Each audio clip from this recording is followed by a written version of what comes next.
High বন্ধুরা, এটা একটা রিকোয়েস্টেড ভিডিও। একটা ফার্মাসিস্ট দাদা আমার ফলোয়ার আমাকে এই ভিডিওটা করার জন্য অনুরোধ করেছিলেন। তার কোয়ারি এটাই যে দিদি, কেউ চোখ লাল নিয়ে এলে আমরা সিফ্লক্স দিয়ে দিই বা এই জাতীয় স্টেরয়েড মিক্স করা অ্যান্টিবায়োটিক দিলে চোখটা অনেক ঠিক হয়ে যায়, কিন্তু আপনারা দেখালেই বিভিন্ন অ্যান্টিবায়োটিক এবং সাপোর্টিভ আরও দামি দামি মেডিসিন দেন। আর আমরা যদি আপনাদেরকে জানাই বা ডক্টরদেরকে জানাই যে আমরা এরকম ড্রপ দিয়েছি, তারা প্রচুর রেগে যায়। কেন?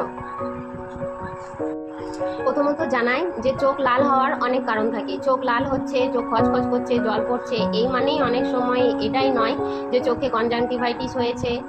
এটা কিন্তু সব সময় নয়।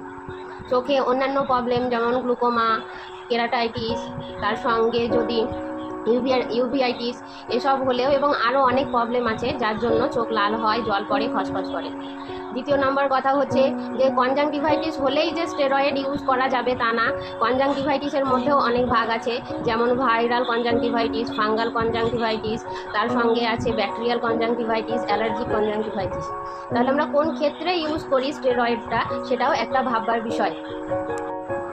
স্টেরয়েড হচ্ছে অ্যান্টি ইনফ্লামেটরি ড্রাগ।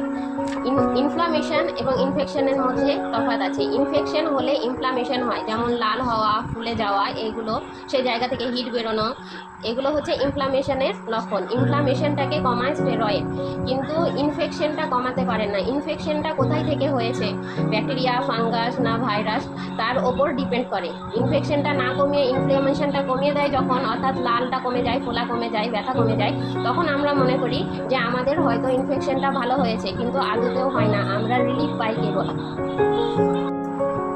এই কারণেই একটা ইউজ করা যায় না স্টেরয়েড। দ্বিতীয় নম্বর কথা, যেগুলো ইনফ্লামেটরি প্রবলেম লাইক আপনার অ্যালার্জিক যেসব কনজাংটিভাইটিস হয়, অ্যালার্জিক প্রবলেম, সেক্ষেত্রে আপনি স্টেরয়েড অ্যান্টিবায়োটিকের সঙ্গে নিতে পারেন, তাতে আমাদের কমে যায়, কারণ এটা শুধুমাত্র ইনফ্লামেটরি প্রবলেম। কিন্তু আরও যেসব প্রবলেম আছে সেইগুলোর ক্ষেত্রে কিন্তু স্টেরয়েড দেওয়া যায় না, দিলেও অনেক কিছু ভেবে চিন্তে দিতে হয়। দ্বিতীয় নাম্বার কারণ হচ্ছে কেন আমরা হট করে স্টেরয়েড দেবো না। স্টেরয়েড যদি আমরা হট করে দিই, স্টেরয়েডে কমে গেলে সেটা পরবর্তীকালে রেকারেন্সের প্রবাবিলিটি বেড়ে যায়, অর্থাৎ সেই জিনিসটা বারবার হতে থাকে, সেক্ষেত্রে অন্যান্য মেডিসিন কাজ করে না। দ্বিতীয় নাম্বার, আই প্রেশার বেড়ে যায় স্টেরয়েড দিলে। যদি গ্লোকোমার কারণে আমার চোখ লাল হয়েছে, অর্থাৎ আই প্রেশার অলরেডি হাই আছে আমাদের চোখে, সেই ক্ষেত্রে যদি আমরা স্টেরয়েড দিই তাহলে আরও আই প্রেশার বেড়ে যেতে পারে, যাতে টোটালি আমরা ব্লাইন্ড হয়ে যেতে পারি।